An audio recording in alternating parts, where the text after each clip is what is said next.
Hi hello welcome to current news.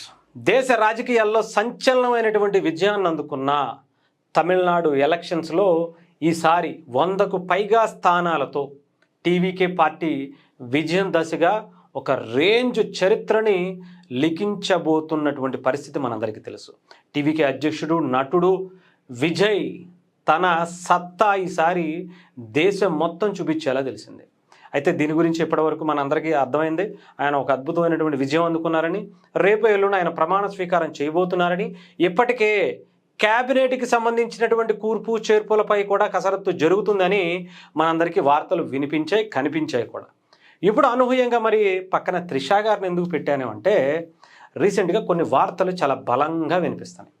వీళ్ళిద్దరికీ కొన్ని సాన్నిహిత్యం ఉంది. రీసెంట్గా ఎలక్షన్స్కి ముందు ఈ ఇష్యూ బయటపడింది. ఆ తర్వాత వాళ్ళ వైఫ్, విజయ్ గారి వైఫ్ కూడా విడాకులు కోరుకోవటం, ఒక నటితో సంబంధాలు ఉన్నాయని చెప్పటం చాలా బయటకు వచ్చినటువంటి పరిస్థితి మనందరికీ తెలిసిందే. అవన్నీ ఉన్నా కూడా చాలా ధైర్యంగా బయటకు ఇద్దరు వచ్చి ఇదే డ్రెస్సులు, ఈ ఫోటోన ఇంకోటి అనుకుంటా, ఒక పెళ్ళికి వచ్చి హాజరవటం అనేది కూడా మనకు ఒక చర్చనీయాంశంగా మారింది.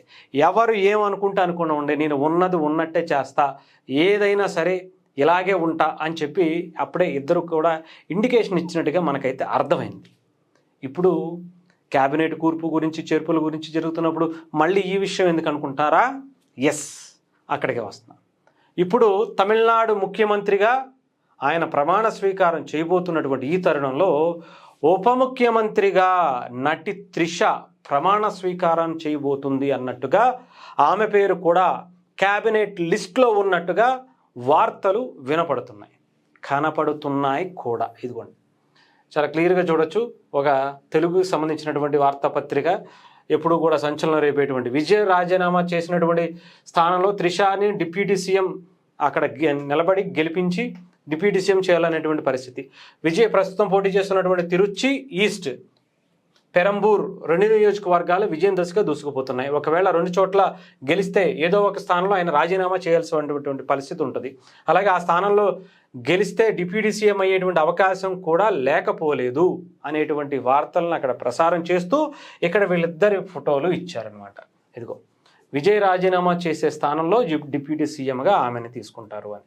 సో ఇంకా ఆలోచించండి, ఏ రేంజ్లో ప్లాన్ చేసుకున్నారో ప్రత్యేకించి చెప్పడం పక్కన పెడితే, అసలు టీవీకే పార్టీ ఆవిర్భవించడానికి కారణమే త్రిష అని చెప్పి, త్రిష కోరిక సీఎం అవ్వాలి అని చెప్పి ఆ దశగానే పార్టీ పెట్టించి విజయ్ని ఇప్పుడు సీఎంగా చేశారు అనేటువంటి వార్తలు నిజంగా ఇప్పటికే చాలాసార్లు సంచలనం రేపినటువంటి పరిస్థితి.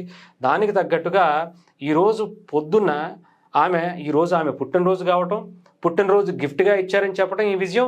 అలాగే ఆమె పొద్దున్న మార్నింగ్ తిరుపతి దర్శనం చేసుకుని వచ్చారు. వచ్చిన తర్వాత రావటమే వెంటనే తలపతి విజయ్ గారి ఇంటికి, టీవీకే అధ్యక్షుడు కాబోయేటువంటి తమిళనాడు ముఖ్యమంత్రి, ఆయన ఇంటికి ఆమె స్వయంగా కారులో వెళ్ళటం అనేది కూడా చర్చనీయాంశమైంది. అంతేకాదు, ఇక్కడ ఇదిగోండి, ఈమె గతంలో మాట్లాడినటువంటి ఒక వీడియో కూడా వైరల్ అవుతున్నటువంటి పరిస్థితి కనిపిస్తుంది. ఒకసారి మీకు వినిపిస్తాను. ఇక్కడ చూసుకోవచ్చు, నాన్ సీఎం అంటే నేను సీఎం అవుతాను అని చెప్తుంది. అని అంటే ఏంటి, నిజమా అంటే అవును నిజమా సొల్రింగే అని చెప్తుంది.